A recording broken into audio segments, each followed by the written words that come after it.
তারেক বিন জিয়াদ তার নেতৃত্বে মুসলমানেরা চলে গেলেন মধ্য আফ্রিকার মরক্কো থেকে, মধ্যপ্রাচ্যের মরক্কো থেকে তারা পাড়ি জমালেন, পালতোলা নৌকায় করে পাড়ি জমালেন ভূমধ্য সাগর, মেডিটেরিয়ান সি।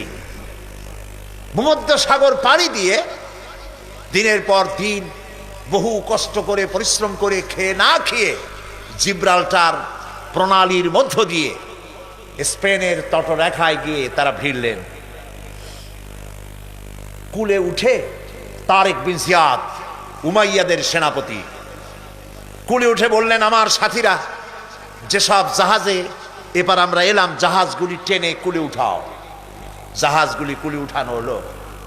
তিনি বললেন, এই জাহাজগুলিকে অগ্নিসংযোগ করো। জাহাজগুলি পোড়ায় দিল। আসছে কি মামু বাড়ি? বোঝেন না কথা? শ্বশুর বাড়ি? কোথায় আসছে? কাফেরদের দেশে এসছে, যেখানে মানবতার উপরে জুলম চলছে। সেই দেশে এসেছে ইনসাফ কায়েম করার জন্য, কোরআনের রাজ কায়েম করার জন্য। পোড়ায় দেওয়া সমস্ত জাহাজগুলি পুড়িয়ে দেওয়া হলো। এরপরে তিনি এক ঐতিহাসিক ভাষণ দিলেন, যা আরবি সাহিত্যে স্বর্ণাক্ষরে লেখা থাকবে কিয়ামত পর্যন্ত।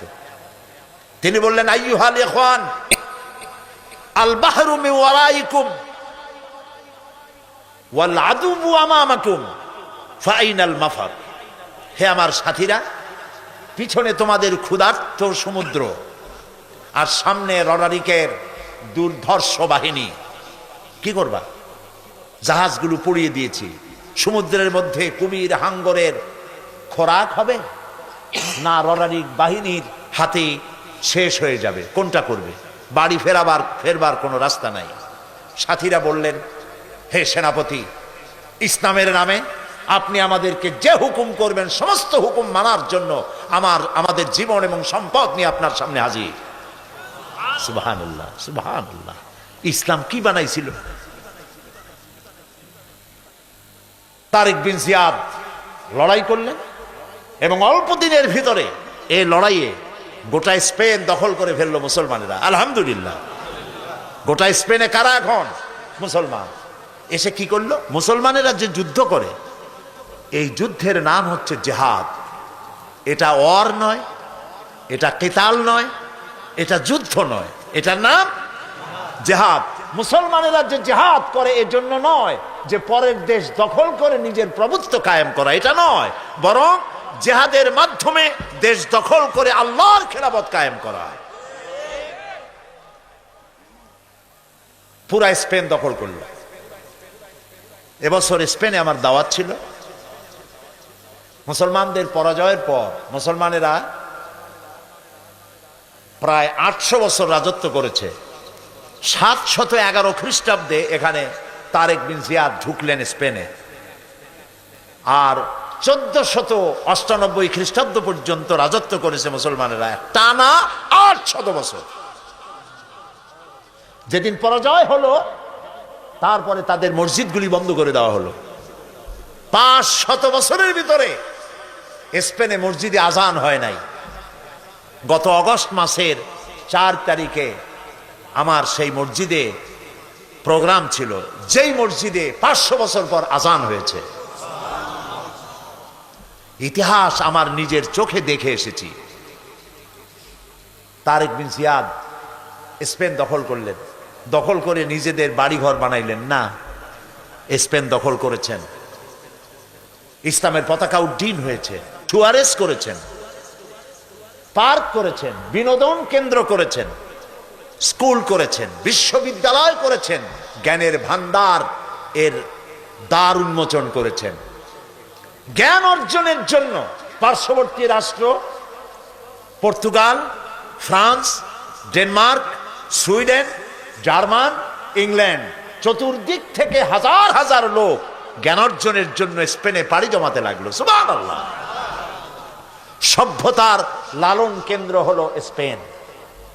আজকে বলতে খুব দুঃখ লাগে, ওরা দাবি করে ওরা নাকি ওয়েস্টার্ন সিভিলাইজেশন, ওরা পাশ্চাত্য সভ্যতার দাবিদার। ওরা যখন ইংল্যান্ডের মানুষেরা বাড়ি বানাইয়া থাকে কেমনে যখন জানতো না, যখন গাছের মধ্যে গর্ত বানাইয়া পাখির মতো সেই গর্তে বাস করত, গোসল করে শরীর ক্লিন করে কেমনে যখন জানতো না, তখন আমরা মুসলমানেরা গ্রানাডা এবং কর্ডোবায় বিজ্ঞানের বিভিন্ন শাখায় বিচরণ করতাম। এ হাতের ঘড়িটা তো আমাদের আবিষ্কার করা, কম্পাস মুসলমানদের আবিষ্কার করা, বন্দুক, কামান, জিওমেট্রি, ম্যাথামেটিক্স, অ্যালজাবরা মুসলমানদের আবিষ্কার করা, ভূগোল, সায়েন্স এগুলি মুসলমানদের আবিষ্কার করা, চিকিৎসা বিজ্ঞান মুসলমানদের আবিষ্কার করা। এগুলি শুনলেও এখন যুবকদের মনে হাসি পাবে, যেহেতু আমি জানিও না, চিন্তায় পড়ে যাবে। এগুলি সব মুসলমানদের আবিষ্কার করা ছিল। যখন মানুষেরা, যে জাতি লেখাপড়া বাদ দেয় সে তখন শাসক হয় না, শাসিত হয়ে যায়। কথা বুঝে আসছে? যারা লেখাপড়া করে তারাই শাসন করে, যাদের কাছে লেখাপড়া নাই তারা শাসিত হয়, শাসকদের জুতা টানে। আমি তো আমার নিজের চোখে দেখা কথা বলি, পড়াশোনা করি আর চোখ দিয়ে দেখি, তারপরে মানুষকে বলি। আজে বাজে কেসা কাহিনী, গাজী কালু, চম্পাবতীর গপ্প শুনাই না। ইউরোপ আমেরিকার স্টেশনগুলিতে বাস স্টপেজ, ট্রেন স্টেশন, বিমানবন্দর, ট্রেন আসতে দেরি আছে, বাস ছাড়তে দেরি আছে, প্লেন ছাড়তে দেরি আছে। ইউরোপ আমেরিকার লোকগুলি, মেয়ে লোক পুরুষ লোক, ব্যাগের থেকে বই বাইর করে, বই পত্রিকা ইত্যাদি নিয়ে পড়া শুরু করে দেয়। বাচ্চাগুলি, মায়ের সাথে যদি বাচ্চা থাকে, কম্পিউটার, ল্যাপটপ সাথে থাকে, সেই ল্যাপটপের মাধ্যমে বাচ্চাকে পৃথিবীর ভূগোল দেখায়, জ্ঞান শিক্ষা দেয়। আর আমরা ট্রেনে উঠলাম, চা গরম, চীনাবাদাম, ডাব খাবেন আর গল্প। হায় হায়, হাসির চোটে অট্ট হাসি, নাটকীয় হাসি, পাজামার ফিতা ছেঁড়া হাসি। এই জাতি বাঁচবে কি করে? যেই জাতির কোনো চিন্তা নাই, খালি খায়, জন্মের খাওয়া খায়, চিন্তা নাই, খাওয়া আর ঘুমানো। চিন্তা করুন তো, গত 100 বছরে আমরা কি আবিষ্কার করছি? কোন বিগত 100 বছরে মানবতার কল্যাণের জন্য মুসলমানেরা কি আবিষ্কার করেছে? খালি তো কথা বললে হবে না। আমরা বাদশার জাত, নবাবের জাত, মরেন না খাইয়া। আমরা কিচ্ছু করতে পারি নাই, শুধু বাড়ি বানানো আর জনমের মতো বিয়ে করা। আমি কি হাসির খোরাক দিচ্ছি না চিন্তার খোরাক? কপাল পুড়ছে আমাদের। বিশ্বকবি আল্লামা ইকবাল কি সুন্দর করে বলেছেন, আ তুঝে বাতাও তকদীরে উমম ক্যা হ্যায়, আ তুঝে বাতাও তকদীরে উমম ক্যা হ্যায়, শমশীর ও সিনা আউয়াল তাউস ও রুবাবাখির। এসো, এই জাতির রাইজিং অ্যান্ড ফল, অরুজ এবং জাওয়াল, উন্নতি এবং অবনতি কেন হয় আমি তোমাকে শুনাই। কে বলছেন? বিশ্বকবি, কবি সম্রাট। এর নামই তো কবি, এর নামই মুসলমান কবি। ওই কবির নাম মুসলমান কবি নয় যে ব্যক্তি বলে ফজরের আজান যখন শুনি মনে হয় যেন বেশ্যা তার খরিদ্দার ডাকতেছে। বেঈমান, আল্লাহর গজব। আর মৌত হলে জানাজা পড়া মুসলমানদের জন্য হারাম। এটার নাম কবি শামসুর রহমান। বেঈমান,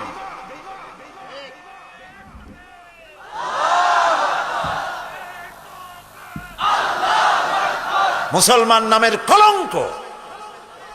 একে গত 5 বছরে যারা ক্ষমতায় ছিলেন তখনকার প্রধানমন্ত্রী তাকে পুরস্কৃত করেছেন, করবেনই। তিনি যে ধরনের চিন্তা, কবিও সেই ধরনের চিন্তা। বিশ্বকবি, কবি সম্রাট আল্লামা ইকবাল লেখাপড়া করেছেন অক্সফোর্ডে। দাড়ি ছিল না, খালি একজোড়া মোষ। আমি চিন্তা করলাম যে এই কবি দাড়ি টাড়ি নাই, খালি মোষ, তার প্রত্যেকটি কবিতা কোরআনের ব্যাখ্যা। কেমনে হইল? আমি খুব চিন্তায় ছিলাম কেমনে হইল।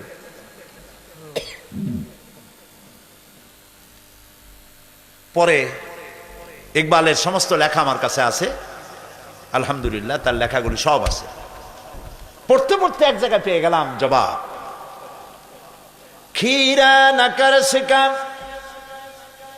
खीरा न कर सिका, मगरिब की दो अदानिश, आँख सुरमा था आँख का मेरा खाके मदीना। खीरा न कर सिका मगरिब की दो अदानिश, পাশ্চাত্যের চাকচিক্য আমার চক্ষুকে প্রতারিত করতে পারে নাই, কারণ মদিনার ধুলাবালিগুলি আমার চোখে সুরমা হয়ে লাগানো ছিল। তিনি বলছেন, আ তুঝে বাতাও তকদীর উমম ক্যা হ্যায়, এই জাতির রাইজিং এবং অবনতি, উন্নতি আর অবনতি কেন হয় আমি বলি। এই জাতির হাতে যতদিন ছিল কোরআন আর শামশির, ততদিন পর্যন্ত পৃথিবী এই জাতির পায়ে চুমা খাইছে। আর যেদিন কোরআন আর শামশিরের পরিবর্তে মুসলিম জাতির হাতে এসেছে তবলা, বেহালা, তানপুরা, হারমোনিয়াম, সারিন্দা, নারিন্দা, সারেগামা, পাদানিসা, বাবা খালু, মামা নানা, কপাল তখন থেকে পড়া শুরু হইল, ঠিক না? হায়রে মুসলমান, কি নাচ! মেয়ে লোকের মতো চুল, এত বড় বড় পুরুষ, এত বড় বড় চুল, একবার এদিকে একবার ওইদিকে। এগুলো মানুষে দেখে, ওপেন কনসার্ট। আর এই গানের নাম পাপ গান নাকি, কপাল পোড়া। এগুলো মুসলমান? নাউযুবিল্লাহি মিন যালিক। আল্লাহ রহম করুক জাতির উপরে, বলি আমিন। চলুন আবার ফিরে যাই স্পেনে। সেখানে জ্ঞান বিজ্ঞানের চর্চা হচ্ছে। পৃথিবীর চতুর্দিক থেকে হাজার হাজার মানুষ জ্ঞান অর্জনের জন্য আসতেছে। এখানে দর্শন লেখা হচ্ছে, বিজ্ঞান লেখা হচ্ছে, এখানে তাফসীর লেখা হচ্ছে। তাফসীর প্রেমিক আলেমদের কাছে তাফসীরে কুরতুবী এখনো উত্তম পাঠ্য তাফসীর। এই কর্ডোবায় লেখা হয়েছিল। আল্লামা কুরতুবী এখানেই তৈরি হয়েছিলেন, আল্লামা রুশদ এখানেই তৈরি হয়েছিলেন, শ্রেষ্ঠ দার্শনিক।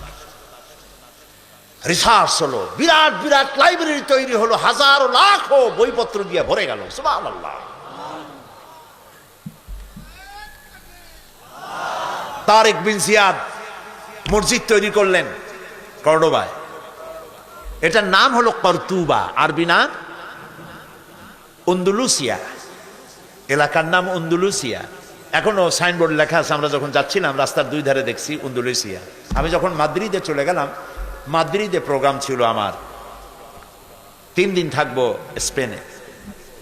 আমি আমার হোস্ট যারা দাওয়াত করেছে তাদের বললাম যে যত প্রোগ্রামই তোমরা করো, আমাকে কর্ডোবা এবং গ্রানাডা নিতেই হবে, কারণ এগুলির ওয়াজ করছি, চোখে দেখিনি, আমাকে নিয়ে যাইবা। তারা বললো এর দূর যাবেন কেমনে? আমি বললাম যেমনে হয় যাবো ইনশাআল্লাহ। ওরা গাড়ি টাড়ি রেডি করলো, ফজরের নামাজ পড়ে রওনা করলাম। বাড়ির ধারে না, বনপাড়া আর রাজশাহী না, মাদ্রিদ থেকে 670 কিলোমিটার হলো কর্ডোবা। কর্ডোবা থেকে 280 কিলোমিটার হচ্ছে গ্রানাডা। গ্রানাডা থেকে 475 কিলোমিটার হচ্ছে মাদ্রিদ। আমি আল্লাহর উপরে ভরসা করে গাড়িতে উঠলাম সাথী সঙ্গী নিয়ে। তারপরে চলে গেলাম কর্ডোবায়।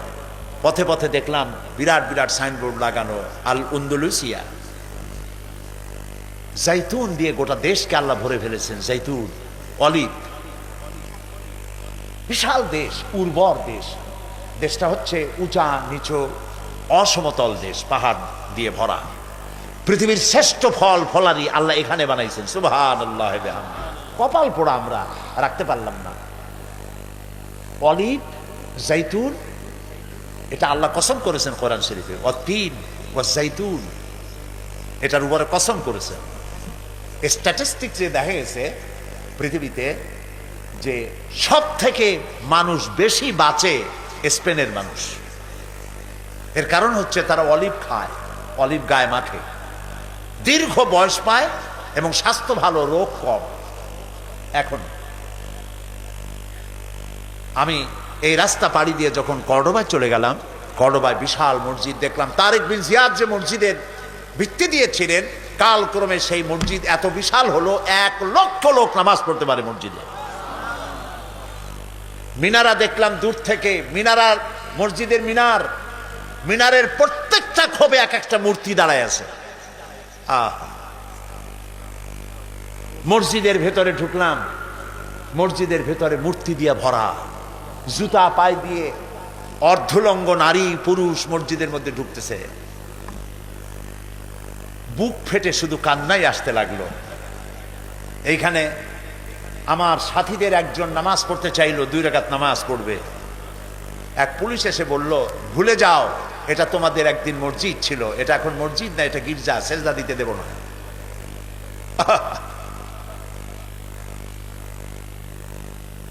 অসংখ্য মূর্তি দিয়ে মসজিদ ভরা।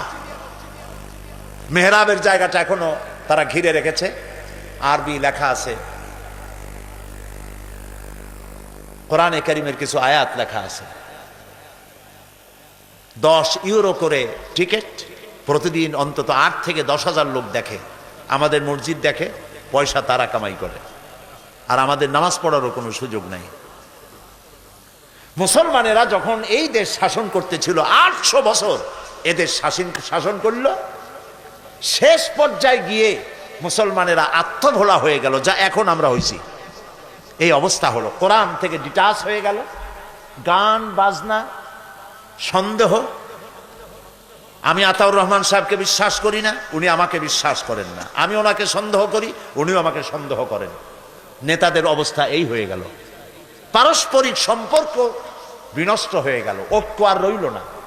ইসলামের মধ্যে মন গড়া অনেক কিছু চালু হয়ে গেল, যা এখন হয়েছে আমাদের দেশে। এই অবস্থা যখন হলো, তখন রানী ইসাবেলা তখন ক্ষমতায় ছিলেন। রানী ইসাবেলা তিনি অতর্কিতভাবে সাম্প্রদায়িক হামলা শুরু করে দিলেন। মুসলমানেরা ছিল বিক্ষিপ্ত, যুদ্ধের জন্য প্রস্তুত ছিলেন না। শুরু হলো মুসলমানেরা দৌড়াইতে লাগলো। রানী ইসাবেলার থেকে ঘোষণা করা হলো যে মসজিদের ভিতরে যারা আশ্রয় নেবে তাদেরকে নিরাপত্তা দেওয়া হবে, আর মুসলমান নারী আর শিশুদের জন্য ভূমধ্য সাগরে জাহাজ রাখা হয়েছে, যারা জাহাজে উঠবে তাদেরকে নিরাপত্তা দেওয়া হবে, তাদেরকে মরক্কো পৌঁছে দেওয়া হবে। সরল বিশ্বাসে মুসলিম নারী আর শিশুরা গিয়া জাহাজে উঠলেন। জাহাজ ছেড়ে দেওয়া হলো। কিছু দূর যেতে না যেতেই জাহাজগুলো ছিল ফুটা, পানি প্রবেশ করে মুসলিম নারী আর শিশু হাজার হাজার সলিল সমাধি হয়ে গেল। 40,000 মুসলমান ঢুকেছিল কর্ডোবার মসজিদে। বাইরের থেকে তালা বন্ধ করে দেওয়া হলো দরজা, ভিতরে কেরোসিন ঢেলে দিয়ে আগুন জ্বালায় দেওয়া হলো। 40,000 মুসলমান পুড়ে ভস্ম হয়ে গেল। যারা বাইরে ছিল তাদেরকে হত্যা করা হচ্ছিল। পাশেই একটা ছোট্ট নদী, নদীর পাশে গিয়ে দাঁড়ালাম, আমার বুক ফেটে কান্না আসতে লাগলো। সেই নদী যেখানে মুসলমানদেরকে কেটে কেটে ফালানো হচ্ছিল, মুসলমানদের রক্তে দরিয়া লাল হয়ে গেল। পাশেই ছিল মুসলমানদের রক্তে গড়া লাইব্রেরি, লক্ষ লক্ষ কিতাব, কোরআন হাদিস বিজ্ঞান দর্শন দিয়ে সমৃদ্ধ রিচ লাইব্রেরি। সমস্ত বইপত্র এনে তারা ফেলে দিল নদীর মধ্যে, নদীর স্রোত বন্ধ হয়ে গেল। আমেরিকা, ইউরোপ সভ্যতার দাবিদার, এরা সভ্য। হাজার হাজার বছর পর আজ আবার এই আমেরিকানরা আবার যখন ওই ঘটনার শত শত বছর পরে ইরাক দখল করল, ইরাকে ঢুকেই হাজার বছরের আরব সভ্যতার সব নিদর্শন কিতাবপত্র তারা পোড়াইয়া চুরি করিয়া লুট করে শেষ করে ফেলেছে। এরা কোনো সভ্য জাতি নয়। পৃথিবীতে সভ্যতার দাবি করতে পারে কেবলমাত্র একমাত্র ইসলাম আর ইসলাম। আহা, মুসলমান শেষ হয়ে গেল। যেই দিন এই ঘটনা ঘটলো সেদিন ছিল এপ্রিলের 1 তারিখ। আর আমার দেশের মুসলমানেরা কলেজে বিশ্ববিদ্যালয় এপ্রিল ফুল পালন করে। 1 এপ্রিল করে না? রাজশাহীতে করে না? প্রিয় ভাই সব, এরা বুঝতে পারে না যে কি করতেছে, হয়তো জানে না। অথবা জেনেও ভুল করছে। যেদিন আমার মুসলমান পড়াইলো, এখনো এখনো 1 এপ্রিল স্পেনে আমি শুনে এসেছি, স্প্যানিশরা তারা 1 এপ্রিল মুসলমানদের মতো লম্বা জামা গায়ে দেয়, মুখে দাড়ি লাগায়, মাথায় টুপি অথবা রুমাল দিয়া ওই যে আরবে যে এগুলো পেঁচায় ওইরকম একটা মাথার উপরে রাখে, সারা রাত মদ খায় আর নাচে। এই দিন মুসলমানদেরকে আমার দেশ থেকে বিদায় করতে সক্ষম হয়েছিলাম। যেদিন তারা মুসলমান বিদায় করলো, পোড়ায় মারলো, আমরা সেই দিনকে অবজার্ভ করি। ইন্না লিল্লাহি ওয়া ইন্না ইলাইহি রাজিউন, জাতির জন্য দুর্ভাগ্য। আমি তাই দৃষ্টান্ত দিতে গিয়ে বলি, বাজার থেকে একটা লোক দৌড়াই আসতেছিল। লোকেরা বলে দৌড়াও কেন? কয় যে মানির মান আল্লাহই রাখে। কয় কেমন কথা? কয় আব্বার সাথে গেছিলাম বাজারে, বাজারের লোকেরা আমার বাপের জুতা দিয়া এমন পিটাইলো, আল্লাহর রহমতে আমারে কিচ্ছু করতে পারে নাই। মানির মান আল্লাহই রাখে। ওর বাপের জুতা দিয়ে পিটায় আর ওরে কিছু করে নাই, এটা তার গৌরবের বিষয়। আমার মুসলমান মারলো, পোড়াইলো যেদিন, সেই দিন এপ্রিল ফুল পালন করে মুসলমানের সন্তানেরা। নাউজুবিল্লাহ।